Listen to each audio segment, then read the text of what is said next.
Now that states like Colorado and Washington have legalized marijuana for recreational use, more and more couples are opting to skip the liquor for their weddings and serve marijuana instead.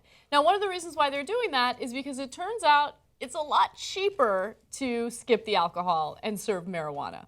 Now, alcohol, like this is an estimate, obviously, but let's say you're having a wedding that's a little on the high end with 100 guests. Well, if you serve alcohol and you're guessing that about each guest is going to have 6 drinks, you're going to spend about $5,600 on booze alone. However, if you want to serve marijuana instead, 1 ounce of marijuana, which will definitely do the trick for 100 guests, will cost you $350. Now, marijuana is a lot cheaper because of the fact that you don't need to smoke a lot of it to feel the impact. You take 1 hit and you're feeling pretty high, right?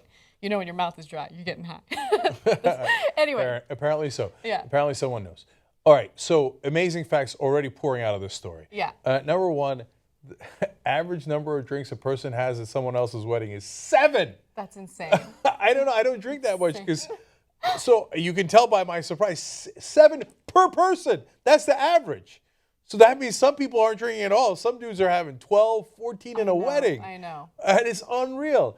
Now, we live in LA, so the idea that the average drink only costs $8 is also amazing to us. Mm-hmm. Okay, so if you're going to do it in the coast, your tab is going to be a lot higher for the alcohol. Probably double. It's usually around $15 per drink. Oh, that's painful. Yeah.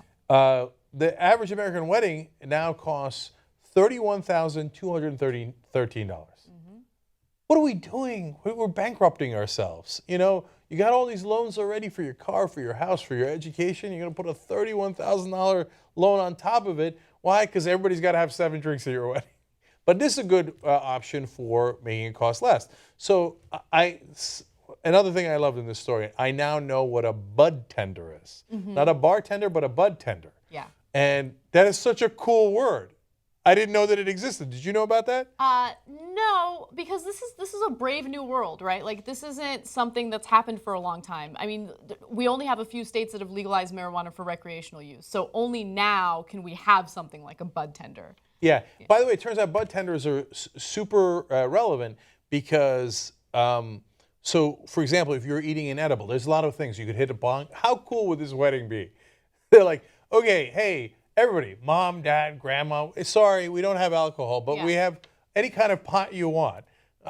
All right? Yeah. And if you want grandma, you could hit the bong, or you could have an edible, or you could just smoke some weed or some ganja, okay? Yeah, yeah. So, and the bud tender gives you those things. But if you have an edible, he won't let you have anything else for an hour and a half. And that's the best rule a bud tender can have. Mm-hmm, mm-hmm. Because people who've done edibles, you know, like, oh, I don't think it worked. It hasn't kicked in yet. No, let me have more. No, don't have more. Yeah, okay, that's hold. true. You do need someone there to kind of keep an eye on people. Look, I think that in theory, this is fun, and people are allowed to do whatever the hell they want with their weddings as long as it's legal, right? So if you're in one of these states, have at it. If you think it's a good idea for you and your family, awesome. Me personally, I think this would be a disastrous idea, right?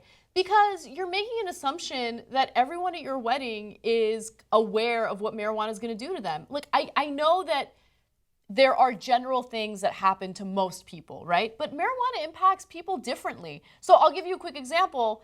I love weed, okay? But I don't buy into, oh my God, all you need to do is smoke that sativa and you're cool. You can think, you can function, you'll be really analytical. No, here's what happens to me when I smoke a sativa.